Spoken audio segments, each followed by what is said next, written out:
Alors, j'ai dit sur ce même plateau de télévision, la dernière fois que vous avez écouté, j'ai dit que les militants étaient manipulés. Et je le répète, les tests ne sont pas respectés depuis le 23 décembre. Les tests ne sont pas respectés. Laisse-moi finir. Je vous ai écouté. Oui, c'est ça. Très bien. Alors, les tests ne sont pas respectés depuis le début. On convoque un congrès extraordinaire en 2 jours, 3 jours. N'est-ce pas? Dans nos tests, l'article 39 dit qu'il est là, hein, le plus âgé, le plus ancien.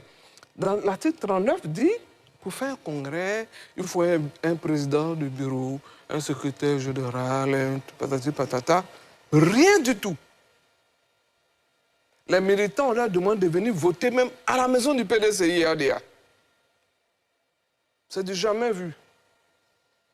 Quand on fait un congrès, c'est à l'Hôtel Ivoire, au Palais des Sports, parce qu'il y a 10 000 participants.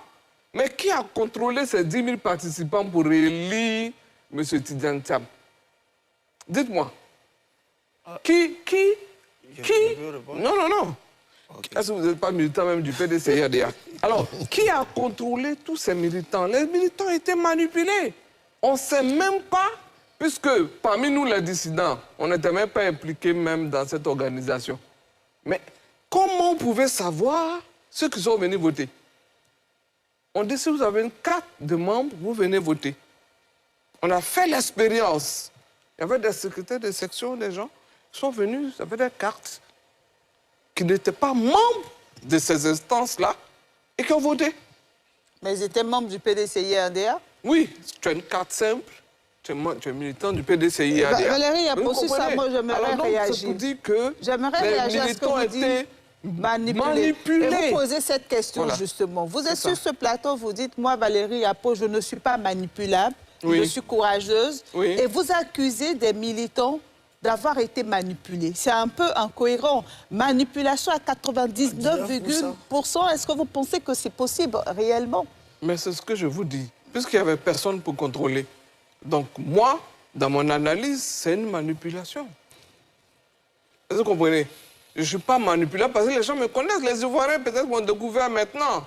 Mais au PDCI-ADA, on sait que je ne suis pas manipulable. C'est ce que je tenais à dire. Bien sûr, mais les militants, eux, selon vous, c'est que... Mais il n'y avait pas de contrôle. Ils ont violé l'article 39. Il n'y avait pas de contrôle. Vous comprenez? Il n'y avait pas de contrôle. Quand M. Tidiane Thiam démissionne, parce que je l'ai obligé à démissionner, on était encore à procès, il remet la même équipe qu'il a nommée, qu'on a trouvée irrégulière. Le juge a trouvé la même équipe irrégulière du 23 décembre jusqu'à ce qu'il démissionne. C'est la même équipe qui réorganise le congrès extraordinaire, qui réorganise la convention où il est retenu.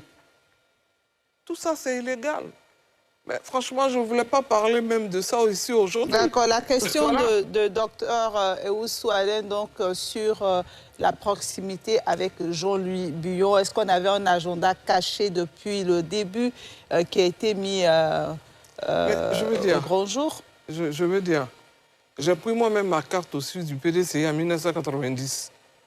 Mais je suis proche de tout le monde. Vous comprenez? Je suis même proche de M. Anoma Magloire, qui est un aîné.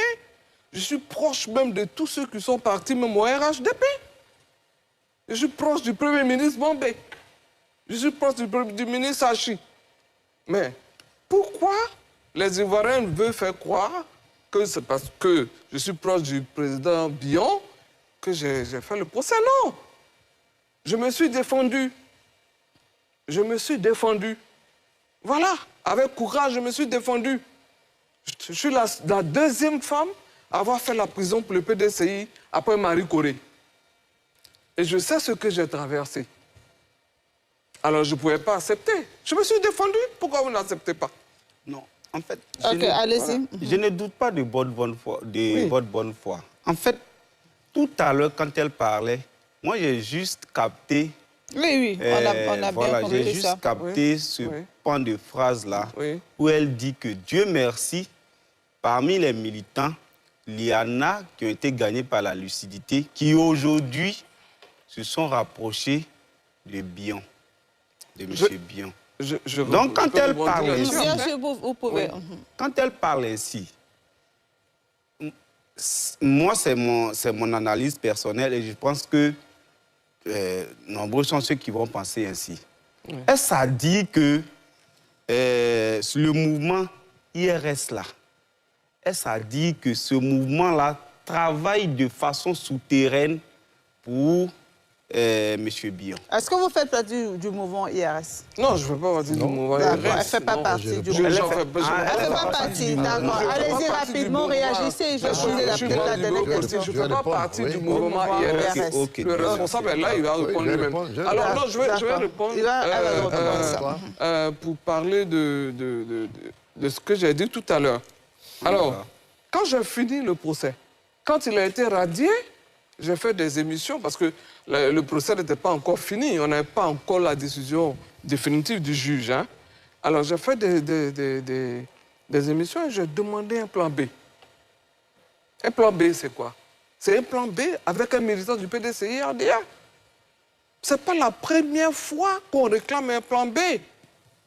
Je vous rappelle encore, et devant toute la Côte d'Ivoire, le président Henri Konan Bédié a été éjecté par un coup d'État.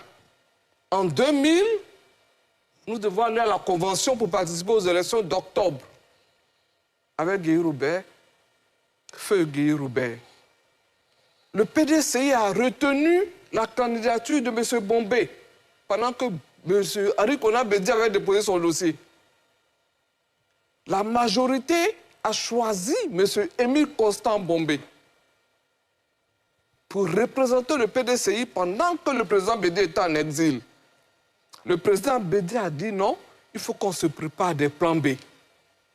Le président Bédié a déposé sa candidature en indépendant. Il faut que les Ivoiriens le sachent. Parce qu'il est un homme de droit. Il se dit que la candidature de Bombé peut être rejetée. Il a déposé sa candidature en indépendant. Ouassana Koné a déposé sa candidature en indépendant. Lamine Fadiga a déposé sa candidature en indépendant. Oui, le problème, c'est des plans B. Mais malheureusement, la junte militaire a rejeté nos 6 candidats. Ce n'est pas nouveau. J'ai demandé un plan B, étant donné que le ministre Bion était déjà en route, il a déjà fait ses dossiers, il était déjà prêt. J'aurais soutenu n'importe qui était membre du bureau politique et qui avait l'expérience dans le PDCI-RDA. Mais c'est Jean-Louis Bion seulement qui a déposé son dossier. Et je soutiens ce candidat-là. Voilà, c'est ce que je veux dire. D'accord. Voilà. Donc, c'est ce que Xavier Kouadio, rapidement. Je dis depuis tout le temps, et je dis devant les Ivoiriens, je fais ce combat pour me défendre. Pas pour arranger qui que ce soit. Xavier Kouadio.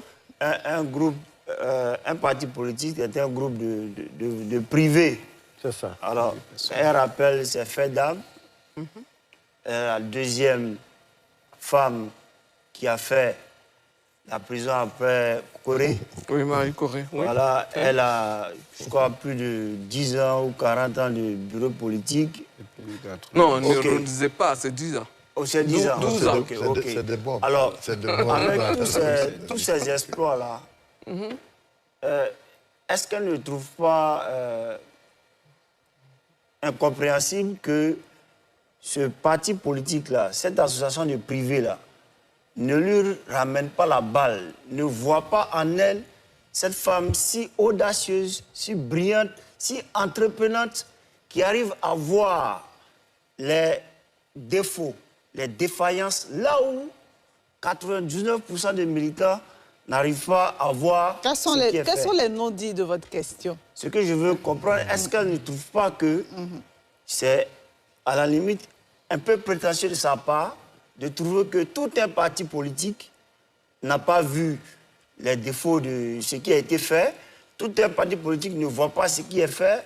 Est-ce qu'elle ne trouve pas ça, à la limite, insultant? Ok, d'accord. Quand les associations de jeunes, les associations de femmes, les associations des élus et cadres, quand tout ce monde-là apporte un soutien au président, et elle, en tant qu'individu,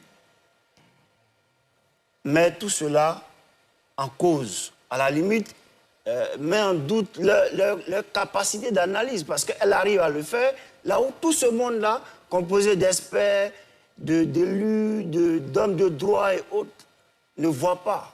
C'est ce que je veux savoir. Permettons-lui de répondre et puis on va aller, refermer ce sujet. Je rebondis sur la dernière partie. Vous dites que les hommes de droit ne voient pas. Ne voient pas. Le PDCI a fait tellement de personnalités dans ce pays. N'est-ce pas? Le PDCI a formé le pauvre Fouboigny. Vous-même vous dites des personnalités de droit qui n'ont pas vu que M. Thiam n'avait pas de certificat de nationalité bien fait quand il s'inscrivait sur la liste électorale. Et moi, je l'ai vu. Mais vous dites que c'est des hommes de droit. C'est des hommes de droit. C'est-à-dire qu'ils n'ont pas contrôlé les dossiers de M. Tidiane Thiam. Mais moi, je l'ai vu. Aujourd'hui, où on en est? M. Tidiane Thiam a été radié de la liste électorale. Mme Chantal Camara, que j'apprécie beaucoup parce que c'est une femme. Président du Conseil constitutionnel a fait son travail, elle a expliqué pourquoi elle a été rejetée. Alors, qui a raison finalement? Je vous pose la question. Voilà. Madame. Je veux dire que... Laissez-la terminer, je vous donne la parole. Tout ce que je peux dire, c'est que, en général, il y en a qui, à un moment donné de la vie d'un parti politique, d'une association, qui ont plus de courage que d'autres. Je faisais partie des 10 jeunes qui ont fait revenir le président Henri Konan Bédié d'exil. Je suis compté dedans, avec les KKB, avec tout ce monde. Je faisais partie des 10 jeunes. On nous appelait les Bédiés, vers 5 ans en arrière.